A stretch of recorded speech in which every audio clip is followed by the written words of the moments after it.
Testing is cheap and easy, and if there's a problem, it's simple to fix. Visit michigan.gov/radon to learn more. We took action. Will you? WB Parks and the West Bloomfield Diversity Task Force once again invite you to the 2023 Black Expo. Drop by Orchard Mall and tour demos and displays that highlight Black business owners, resources, and careers. Bring your friends and family to shop around local vendors and support their hard work and dedication to their craft. Come on down Saturday, February 25th from 10 a.m. to 1 p.m. at Orchard Mall in West Bloomfield. The 2023 Black Expo. You're listening to your radio homes for the Megacast, 89.3 WBLD Orchard Lake and 88.1 WBFH Bloomfield Hills. Today's edition of the Megacast begins now.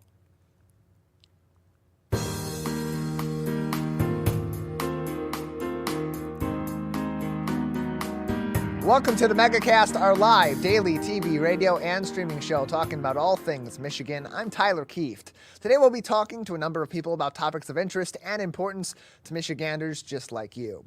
Let's begin with what's making headlines on our website, civiccentertv.com, on our local news page.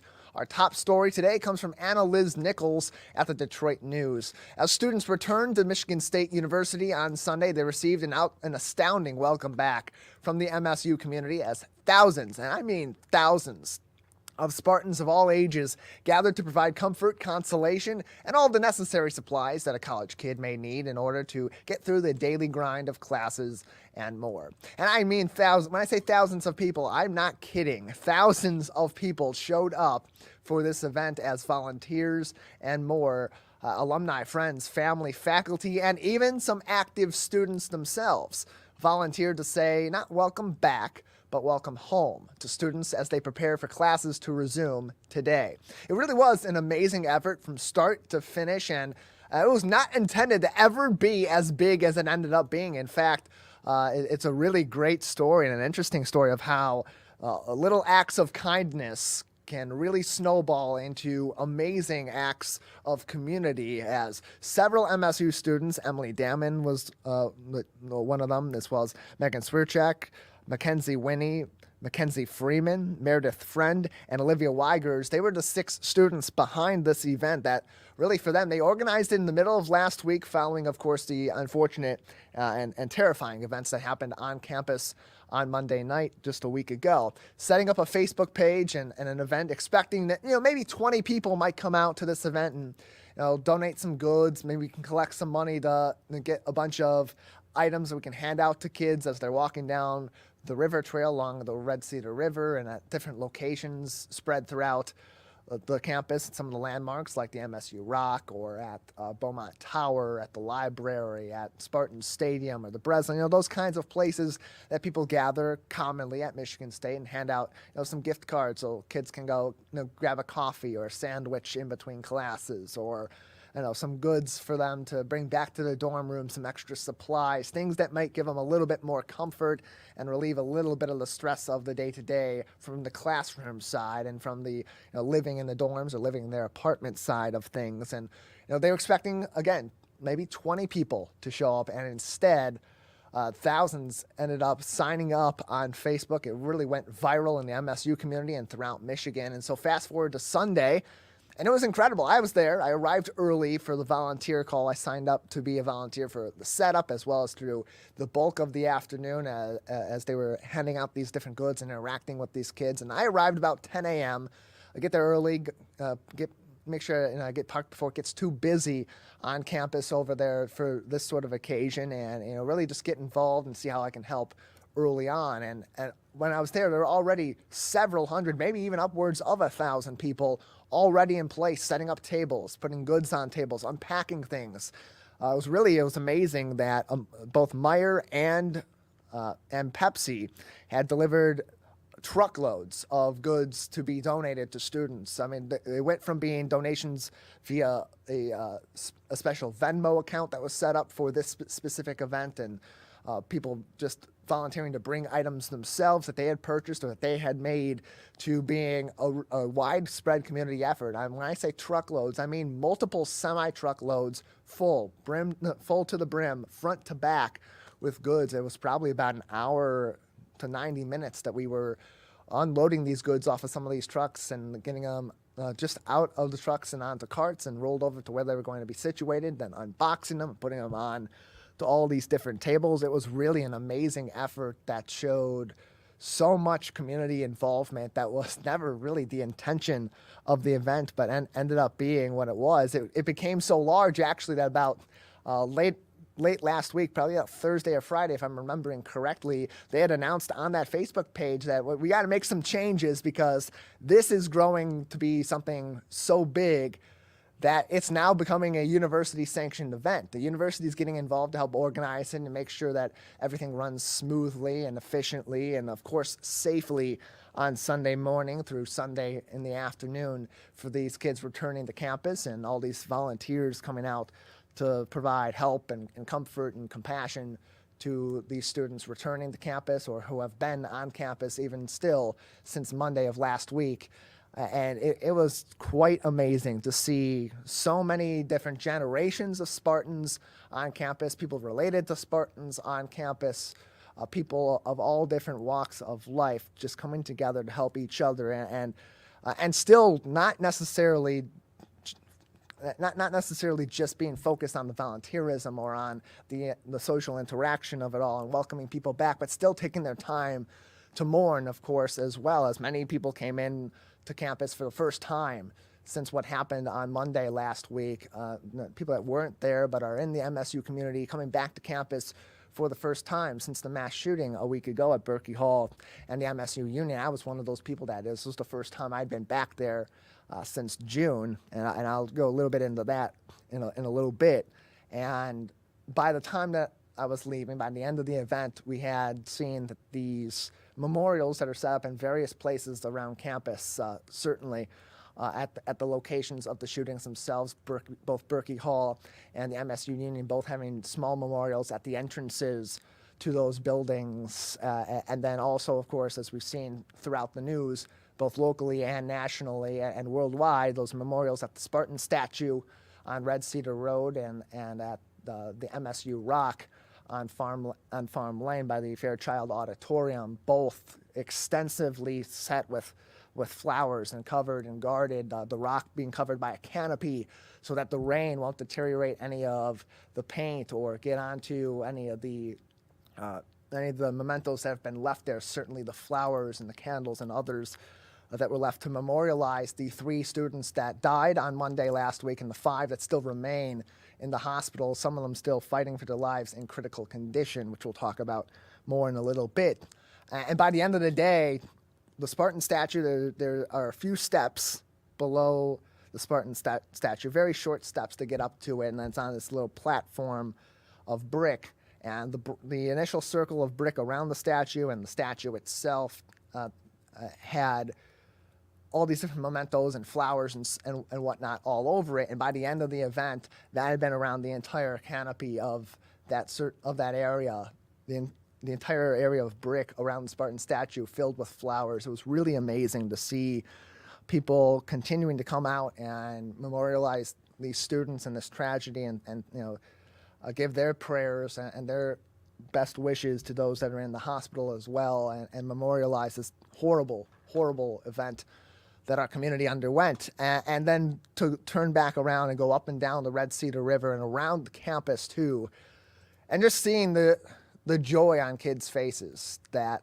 this is the community that they're in. Some of them may be realizing this for the first time, that this is what they've become a part of at Michigan State University. This is what they've become a part of in their community just here in Michigan. It wasn't necessarily all Michigan State faithful that were there on Sunday helping out. Some of them were just people that wanted to lend a helping hand and make sure these kids are okay, and the faculty and the staff that are on campus too, because they also are heavily affected by what happened a week ago. And it was really so nice to see. And in fact, on their Facebook page, it is still a public Facebook page. Just look up Spartan Sunday and that public event. In their discussion panel, one of the organizers, Emily Damon, who really took the lead on this in terms of communication, sent us a screenshot in that group of an email she received from Teresa Woodruff, Dr. Teresa Woodruff, the interim president at Michigan State University, and I'll read that to you start to finish. It said, quote, "Thank you for instigating a heartwarming day on Spartan Sunday yesterday. The outpouring from the community was awesome. The hugs and dogs and love across campus gave me strength for the week ahead, and I loved meeting your mom," meeting Emily's mom in this case. And I asked that she posted it to Spartan Sunday Facebook so that all the friends in the group and everyone that involved would be able to see just how thankful the university is from its highest office for all of what they did on Sunday. And what really hit me the hardest on Sunday and really showed me what that whole event was about, and just showed me that it really did everything it intended to do and more, was walking around the campus. When I graduated in May of 2017, a little bit of an aside before I get to the point here. When I graduated in May of 2017, and this is cheesy and corny, and so, at me, I don't care. Before I went to my commencement at the Breslin Center, I took one last walk around campus. And that's a big campus. I mean, when I say walk around campus, I went to many locations on campus on foot in the couple hours really before I graduated at the Breslin Center, take a trip down memory lane, recount some of the people and the places I encountered along the way. And every 4 or 5 years, it's my goal to go back and do that again. And I say 4 to 5 years because typically that's when you'll see a graduating class, if not entirely, but the vast majority having gone through their undergraduate or other programs at Michigan State and move on, and a new group of individuals will begin their journey, making new memories and forming new bonds that will last them a lifetime there. And so it's kind of that changing of the Spartan guard. And for me, it was inspired by, I'm a huge Survivor fan. It's the TV show Survivor. As my coworkers, my friends certainly know, and if you follow me on Twitter during the seasons, I'm an absolute annoyance on Wednesday nights. And it was inspired that walk by this thing they did at the end of their seasons really early on in their run called the Rites of Passage, where you're supposed to take a walk by the snuff torches of all the contestants that you have beaten in the game and really inform yourself of how they impacted your journey and how you've gotten from day 1 to day 39. And in this case, it's sort of the same concept, understanding all these different places, remembering all the people you encountered there and the way that they've impacted you and your life. And as I did that, breaking tradition yesterday, I already did that back in June, going for that walk across campus for the first iteration of this Rites of Passage walk, as I like to refer to it. And I did it again yesterday, breaking the tradition, because for me, there was no better example of what it means to be a Michigan State Spartan than what happened on Sunday yesterday. That showing of kindness and compassion. No, it was not an entirely happy event. It shouldn't have been, and it was never intended to be, because it's not a happy occasion, but people came together to provide whatever moments of joy and comfort that they could to these kids, and if nothing else, to show them, no matter where they are part of a family, they're part of a community, and that community will show up for them at every corner. And overhearing conversations between students as I walked around campus about how amazed they were that so many people came out to welcome them home, to welcome them back, to show them that kindness, to give them a hug, to let them pet their dog and hug their pets on campus, to get a little bit of that animal therapy too. And then it all ended where it always ends for me on my walk at Michigan State, at Phillips Hall, where I lived in my sophomore year, 2 South Phillips Hall, room 224 exactly. And I stood outside that door. I looked up at the window of my old room. And as I'm doing that, a couple of kids are coming back in with their family to return, presumably, to Phillips Hall, possibly even to South Phillips. And as this kid's walking in with his mom and his dad and his brother, there's someone off in the distance that yells to him and says his name, and he turns around and immediately a giant smile on his face, looking over at his friend, and then they embrace with so much joy and so much happiness. And that was one of those moments that you kind of take a step back and you realize, it's not okay, but they will be in time, because the same sort of experiences that you had in that sort of a community, they're going to have too, and they're having as well. And that really comes back to all of us here in Oakland County and in our individual communities too. There's so much that parallels that in our local area, and I would encourage you, if you're not regularly getting out in the community and interacting with people and interacting with your community and doing something good for other people, it really does fill your heart, especially at times as difficult as these. And so in East Lansing, of course, it won't heal, but it'll perhaps provide a glimpse of hope and comfort during an incredibly tough time at Michigan State. Also making headlines today from David Jesse at the Detroit Free Press. As we mentioned, classes will resume at MSU today, just a week after the mass shooting that took the lives of 3 students and still leaves 5 hospitalized in the Sparrow Health System. The return to class was not met without some resistance, with some students saying that it is still too soon to return to the classroom on a regular basis. However, the university insists that this is an important step for the community in order to begin healing.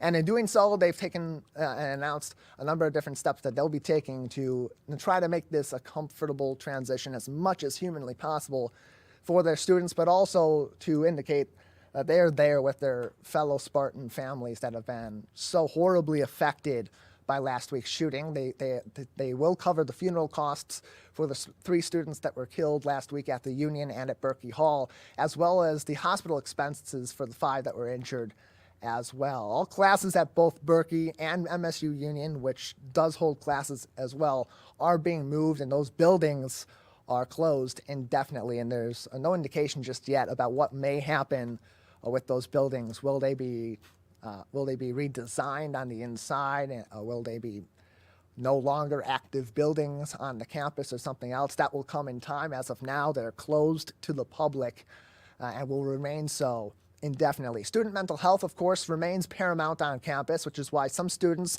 including the editorial board for the student newspaper, the State News, said that they will not return to class today, regardless of the administration's decisions. I highly encourage you to read that article on in the State News. It's an editorial by their entire editorial board, having writing credit on that. Highly encourage you to get that perspective from the students at Michigan State University in their newspaper department. Additionally, Michigan State said, while your kids are, of course, welcome to return to campus for in-person learning, hybrid options are available on a class-by-class basis as well as a student-by-student basis. And look, there's no right way to do this. It's an impossible situation for Michigan State University, and it's an extremely uncomfortable situation for these kids that are returning to their classes and for these faculty and staff members that are returning to teaching. How do you do that? There's no blueprint for this. I mean, you can look at other universities and you can look at other high schools and other schools that have gone through a mass shooting like this and try to utilize their processes as a blueprint, but every situation is going to be different. There is no right way to do this, and everyone's got to kind of figure it out by themselves. At some point, normal operations have to be resumed, but this isn't coming back from a semester break or from spring break or starting fresh with a new year in the fall. So it's good that the university is at least trying to keep itself kind of in the middle ground, so to speak, providing plenty of options, encouraging staff and faculty to be very flexible with these students. And by and large, from what we're able to hear from faculty and from staff that are teaching these classes and are running these departments, that is their goal, is to be as flexible as they can, providing pass-fail options or pass-no-pass options instead of grade points, so it won't affect your GPA and you'll still get credits for these classes for students, because it's going to be a really tough go of it for a while. Not necessarily just this semester, potentially for their entire run as a student at Michigan State and even beyond that as well. It's a traumatizing event and has to be treated primarily as a recovery from trauma, not a recovery of classes. And that's kind of where MSU is operating on this, as well as the student body, taking it one step at a time. Additionally, making headlines from MLive's Bradley Massman as we talk about the tragedy at Michigan State University, and of course, so many affected by the lives of those 3 students killed and 5 that were injured. There is an update on the 5 that were injured and hospitalized last week after the shooting at MSU. It was updated over the weekend by Sparrow Hospital. One student on Sunday was announced to have been upgraded from critical condition to serious but stable. And earlier on in the weekend, another student who was previously upgraded to stable condition is now listed in fair condition, which of course is great to hear as we're now a week since that the horrific event at Michigan State University. However, 3 other students remain in critical condition at this time as we approach the 1-week mark since the horrific act of violence at Berkey Hall and the MSU Union. Again, what was displayed on Sunday, if that's any indication, this is chief among students and the community in East Lansing, knowing what is going on with these students and hoping for as positive of an outcome as possible. We talked about last week, Gabriela Wapila Perez was one of these students that was affected by this and was in the hospital, and a GoFundMe was set up by her family to help cover some of the medical expenses. A huge outpouring from the community around Michigan State and around beyond just MSU to help support that family. The same happened for another student over the weekend who is also listed as someone that is in the hospital at this time. And again, a huge outpouring. And then Michigan State University, as we mentioned earlier, will be covering all the hospital expenses for those injured students and has also announced that they are covering the funeral costs for the 3 that perished a week ago. Finally, making headlines on our local news page on civiccentertv.com from Paul Egan at the Detroit Free Press, a break from the Michigan State source as we transition to talk about Michigan politics. A change of leadership for the Republican Party is underway as Christina Caramo was elected the chairperson of the Michigan Republican Party over the weekend. Caramo, of course, ran for Secretary of State in this past election, ultimately losing to the incumbent Democratic candidate, Jocelyn Benson. In her victory this past weekend, Caramo defeated other rising stars in the Michigan GOP, including Matt DePerno, who was the candidate endorsed in this race by former President Donald Trump. Caramo comes with her fair share of controversy and emphatic denier of the results of the 2020 presidential election, as well as being not quite conceding at the end of our most recent election when she was defeated by Jocelyn Benson for the role of Secretary of State. In the race for the chair, it was quite the emphatic victory, however, for Christina Caramo, as she racked up 58% of the votes compared to DePerno's 42%. The election of Christina Caramo for the chairperson of the Michigan GOP is an historic step for Michigan's Republicans as she becomes the first black chairperson in the history of the party. It now stands that both major parties in the state of Michigan are chaired by black women. All those headlines are on our website, civiccentertv.com, on our local news page, along with links to health and to public health updates from the Michigan Department of Health and Human Services at the statewide level, locally from Oakland County, and federally from the Centers for Disease Control and Prevention.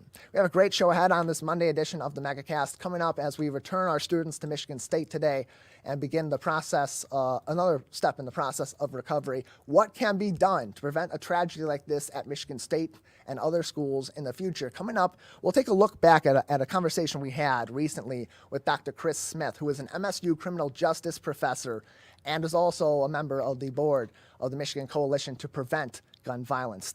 You're going to want to tune in. If you haven't seen that just yet, stay with us. That will be coming up right after this break. You're watching and listening to the Megacast. Let's relish these moments, made possible by the COVID-19 vaccine.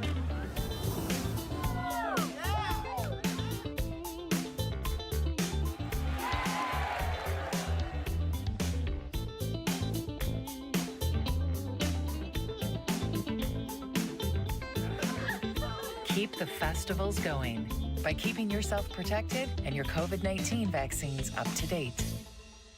WB Parks and the West Bloomfield Diversity Task Force once again invite you to the 2023 Black Expo. Drop by Orchard Mall and tour demos and displays that highlight Black business owners, resources, and careers. Bring your friends and family to shop around local vendors and support their hard work and dedication to their craft. Come on down Saturday, February 25th from 10 a.m. to 1 p.m. at Orchard Mall in West Bloomfield. The 2023 Black Expo.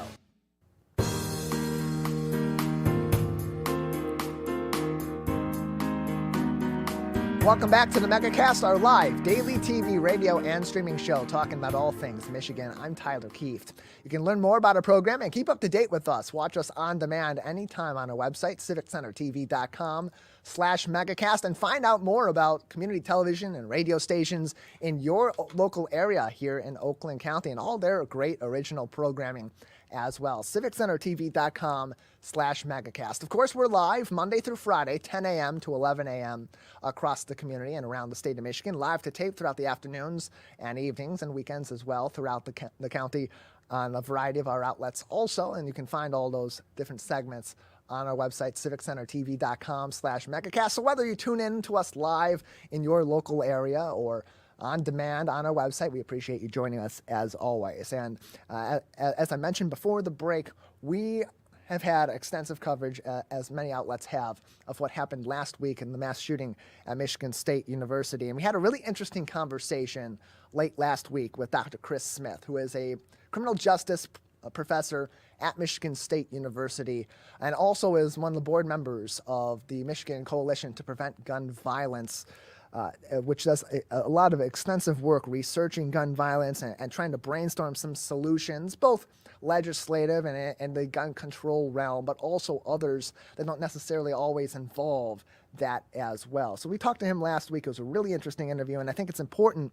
as we are a week removed now almost from the shooting at Michigan State University, that as we're considering solutions to prevent these sort of incidents in the future at MSU and at other universities, at other schools, and other places in our society, that we look at it from a number of different angles, because it's a multifactorial problem, and that was something that Chris really emphasized as we had our conversation. Great conversation with him last week. Let's take a look back at that conversation we had with Dr. Chris Smith from Michigan State University.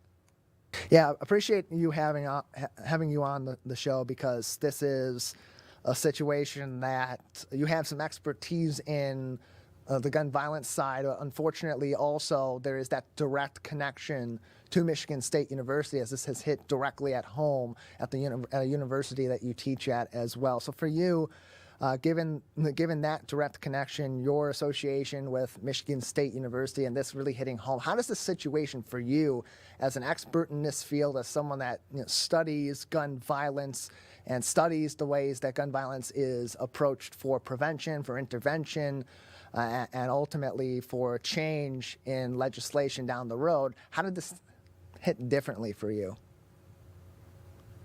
Well, at a very personal level, I teach in the hallway in Berkey Hall, Wow. where the first part of the shooting occurred. Had this shooter chosen a different night of the week, it could very well have been me in my classroom who were there, because I teach a class into the early evening, so you think about kind of close calls and the risks that are all around us.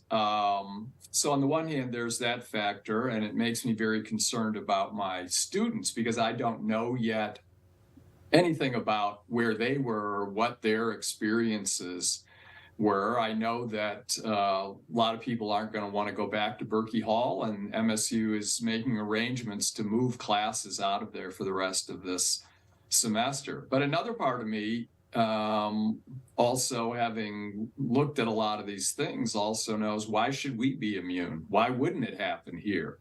With 400 million guns in the hands of civilians, some of whom are responsible gun owners and some of whom are not.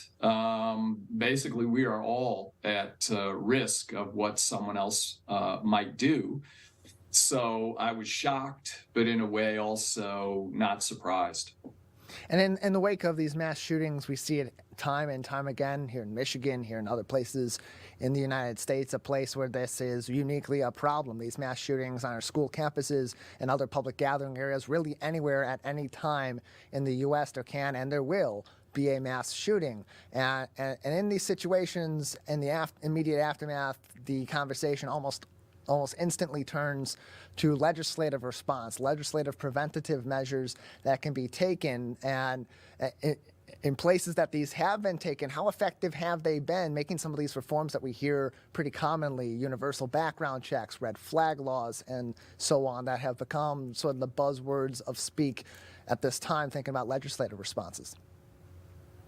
So, given the pervasiveness of guns throughout the country, it's very hard to think that, oh, there's going to be this law that is going to prevent this thing from happening. I think we think more in terms of the variety of gun violence problems we see. You know, the majority of deaths are from suicides. We see children acquiring firearms and other things. And so legislatively, you want to work at reducing risk and harm where you can. In this particular instance, of course, there's a little bit of a question we don't know.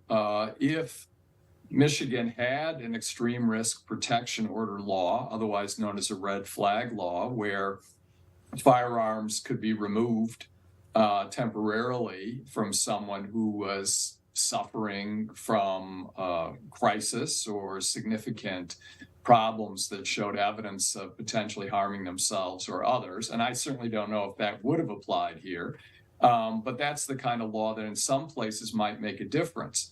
And from a social science perspective, it is hard to measure things that don't happen. So in those places that have these laws and they see some lower rate of suicide, for example, we also don't know if mass shootings were prevented, but it's certainly possible because we know of instances in some states where family members were contacting law enforcement. I think my adult child who has mental problems is going to harm people and he has all these guns, and they're in a state where law enforcement has to say to them, there's no mechanism for us to do anything until he causes harm. That's problematic. But I think we want to think about gun violence in all its different dimensions and think about what are the ways we may reduce risk and harm, even knowing that we cannot prevent all of these events, especially random shooting events, from happening.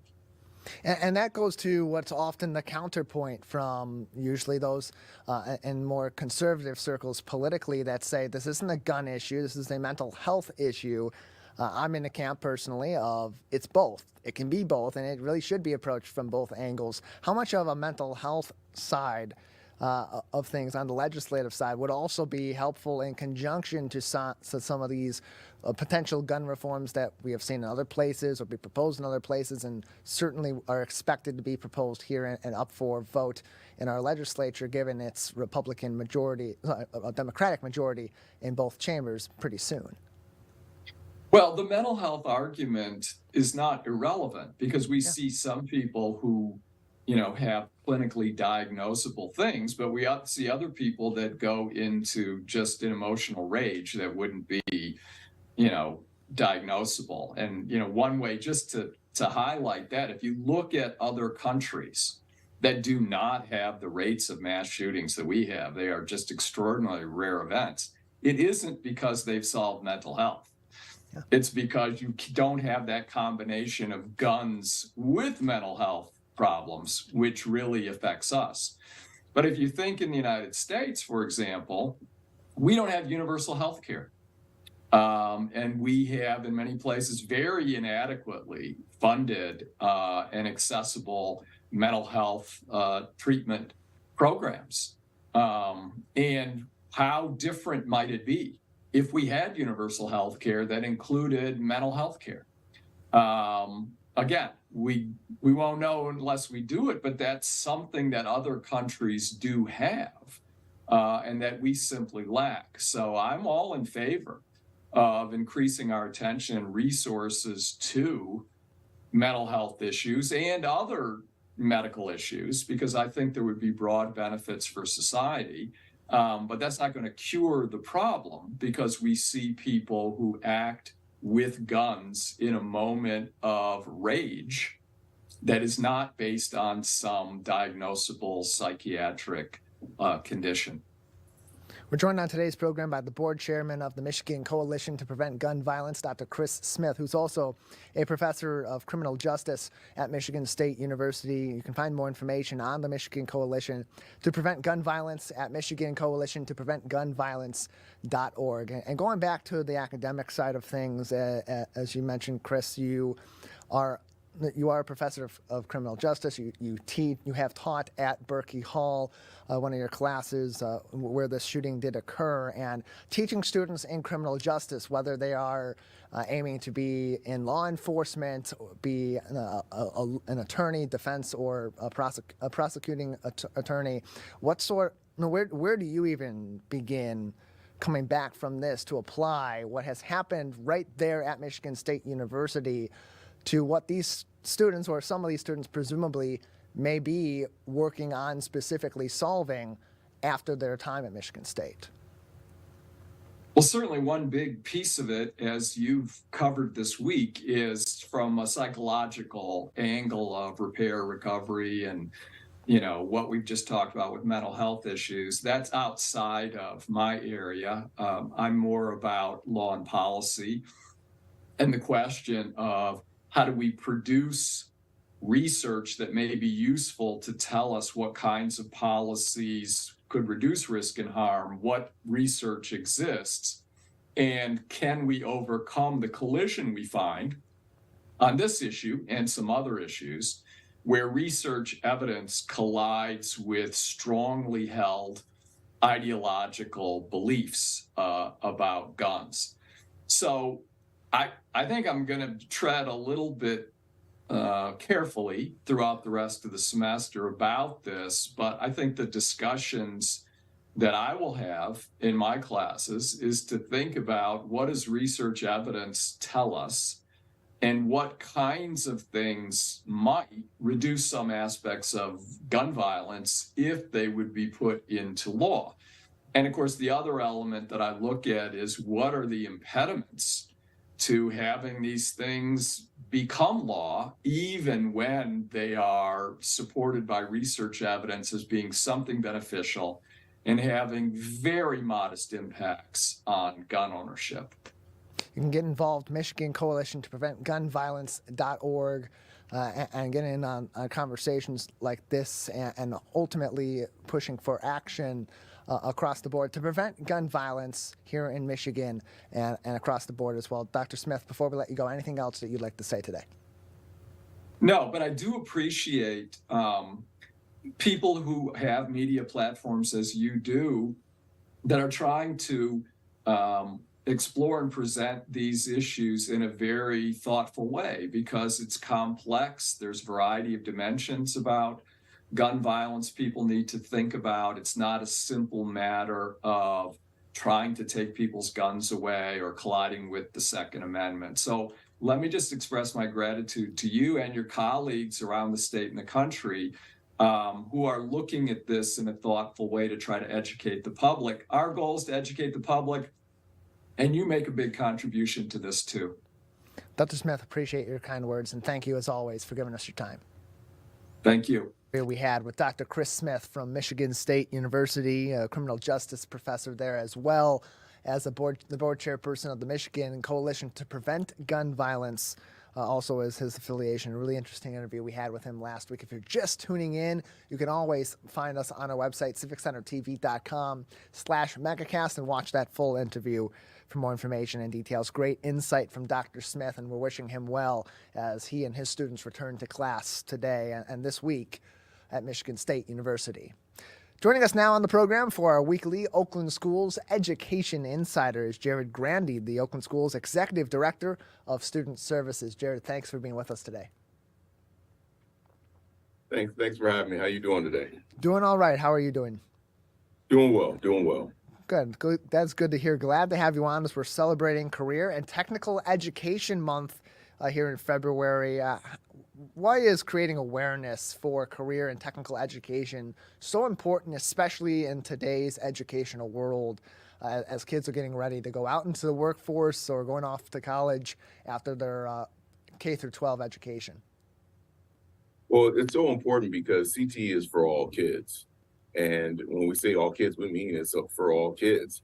At the end of, our traditional educational journeys, whatever they may be, whether it's a 6-month training or a student getting a PhD, in the end, we want them to have a career. And CT is an important part of that.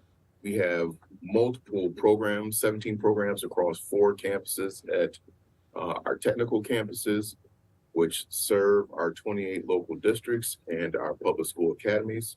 And we have one in each in each quadrant of the county. So there's a lot of opportunity, and there's a lot of real resources at no cost to districts, to parents, to students.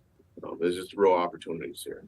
And as you mentioned, Jarrad, there are campuses in each quadrant of Oakland County. So 4 campuses in total that are referred to as the Oakland Schools technical campuses. Why have 4 of them spread throughout the county? How does that help Oakland Schools provide this extensive education and really go toward its mission of great technical education here in our county?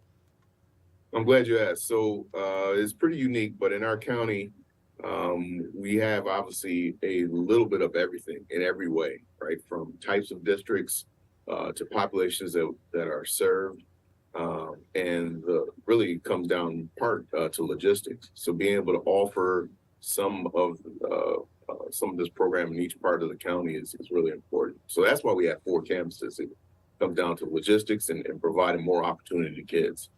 And so much of technical education today is about setting these kids up for those career opportunities. More and more as the years have gone on, there's been less of an emphasis on kids. You've got to go to college, you've got to get a degree, and much more of an encouragement, rightfully so, to go into skilled trades programs right out of high school. And it's great because these sort of programs allow kids to put themselves in a position to either get into those jobs or into apprenticeships right away after they've graduated from their K through 12 education. And what sort of ways does Oakland Schools set them up for those sort of opportunities through this program? Yeah, so in all of our programs, we have opportunities for students to do work-based learning. So what that means is students are actually going out, crossing the portal of an employer and getting real meaningful tasks while they're there. Many of our programs in their students' second year of the program, they spend up to 4 days of the week, not necessarily in the campus, but actually with the employer. So this is also a really unique feature, and it's a strong suit that we have. Our connection to our employers is important, so that they serve on our advisory committees, and they give us feedback on the type of equipment we should be purchasing, the certifications that industry cares about, and the level and depth of state standards that we need to be teaching. You can find more information on Oakland Schools technical campuses, all 4 of those different campuses throughout Oakland County, on their website, ostconline.com, ostconline.com. Learn about each one of those campuses across quadrants here in Oakland County, and other differences, Jarrad, in what is learned or what is taught at each one of those different quadrants, or can people really get the same extensive sort of technical education for their kids regardless of where they're at in Oakland County? Yeah, the almost all the programs repeat by quadrant just for that reason, to provide opportunities. Sometimes due to building structure and need in a quadrant, there may be a few changes that are a little different. But by and large, we repeat the programming at all 4 of our campuses to provide kids as much opportunity as possible. We're joined on the program today by Jarrad Grandy, the Oakland Schools Executive Director of Student Services, talking about Oakland Schools technical campuses and the Career and Technical Education program as we're in Career and Technical Education Month. Again, more information can be found on their curriculum as well as their 4 campuses throughout Oakland County on their website, ostconline.com, ostconline.com. for more information. And you mentioned kids being throughout the week spending a significant amount of time with your employer partners and really getting that on-the-job technical education as well. And what's great about these opportunities too is not only can they get those job opportunities, that real-world work experience, but also can work on some of those licenses and certifications that are required for them to transition these opportunities into careers. Absolutely. The amount of additional training and certifications that students receive, many times they wouldn't be able to get this until it was some years down the road. But, just imagine leaving as a high school student with actual work experience and actual credentials. And, again, I stressed it that for these certifications, it's not an end road. It's really a stackable experience. So when students leave, many of our kids go on to 4-year degrees, but they're going on to 4-year degrees now with even more experience than their peers, and they're going on to 4-year degrees with certifications that employers care about. So this gives them a leg up in the marketplace.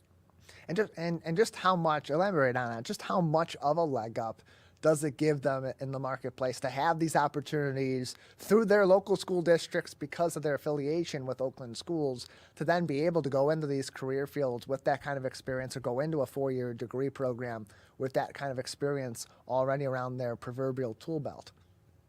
Yeah, well, once the post-secondary institution understands the level of rigor that is being taught, and once students know how to also bring that out and market that rigor, many times, as you know, with the job market the way it is, many times it pushes students right to the top. So we have so many anecdotal stories of students who have gotten opportunities that they probably wouldn't have gotten for another 4 to 5 years.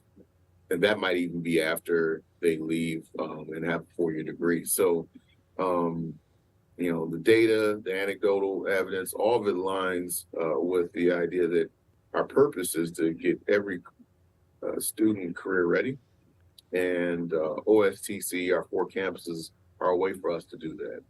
We're joined on the Megacast today by Jarrad Grandy, the Executive Director of Student Services at Oakland Schools. On our program, our bi-weekly Oakland Schools Education Insider, featuring career and technical education, as February is Career and Technical Education Month.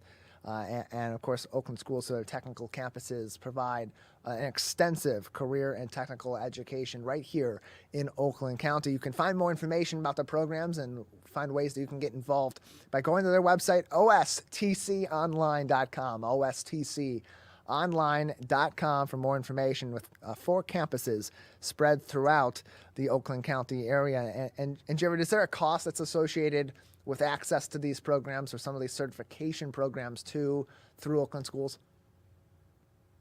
Absolutely not. No cost to students, parents, school districts. It's no cost at all.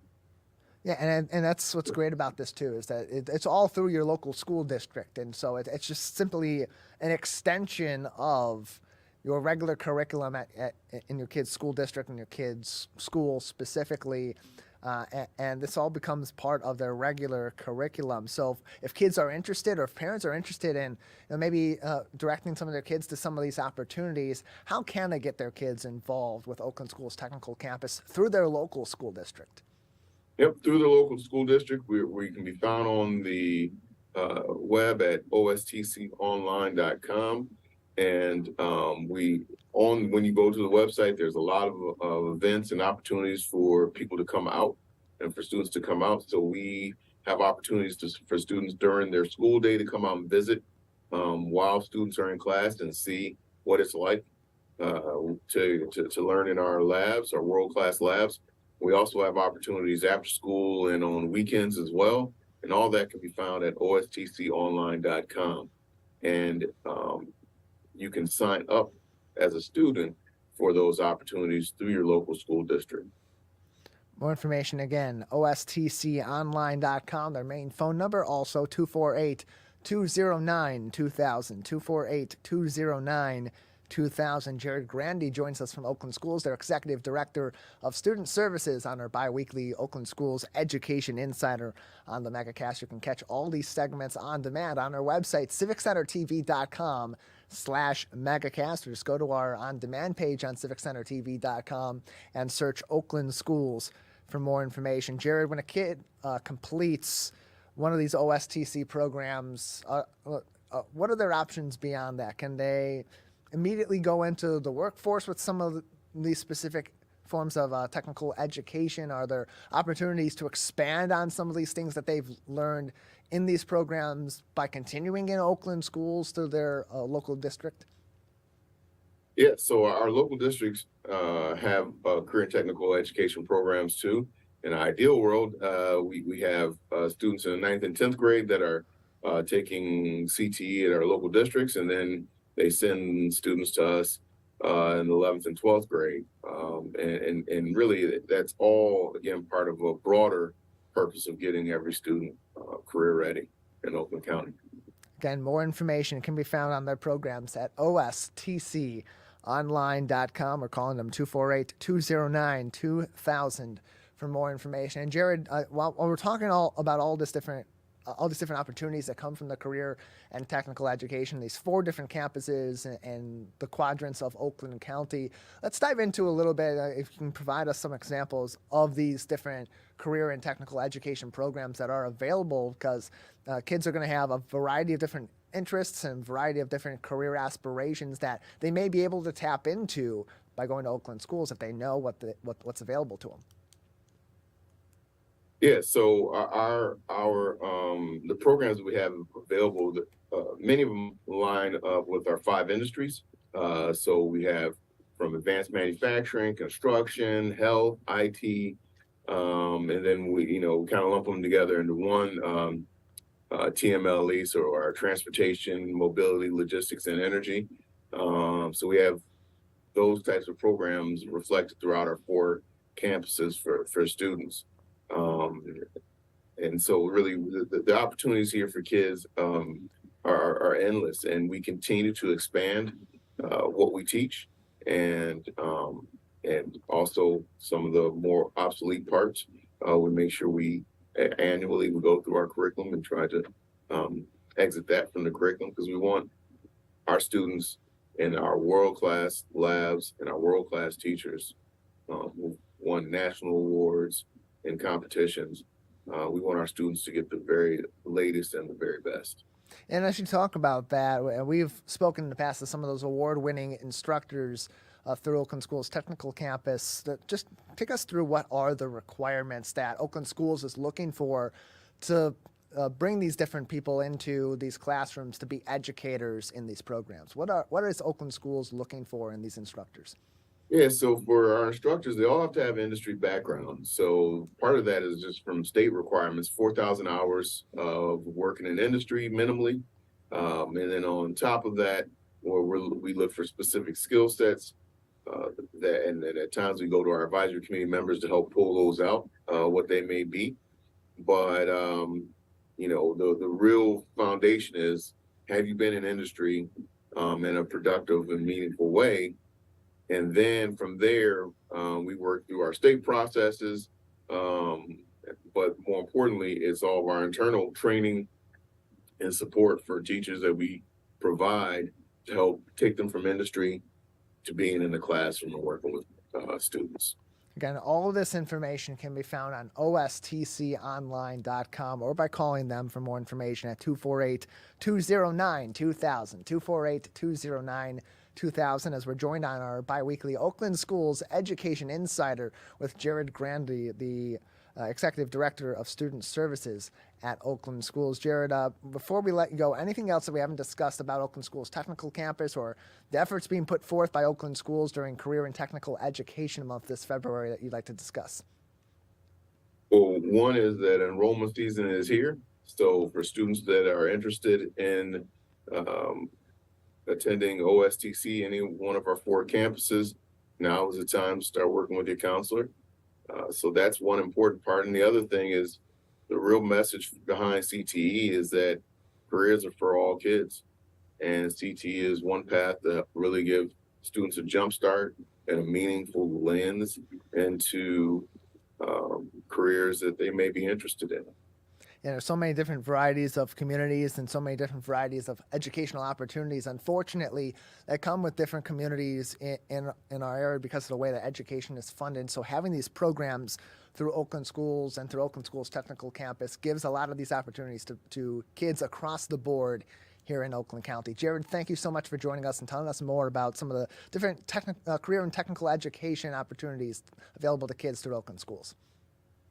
Thank you. Appreciate it. Appreciate your time as well. Jarrad Grandy, the Executive Director of Student Services at Oakland Schools, joining us for our bi-weekly Oakland Schools Education Insider. Normally, these segments, of course, are on Thursdays, but this week, moving them to a Monday. Instead, you can join us every other Thursday for our Oakland Schools Education Insider, looking into all the different ways that your local ISD is helping your local school district and therefore your kids in the classroom with plenty of opportunities and learning enrichment as well.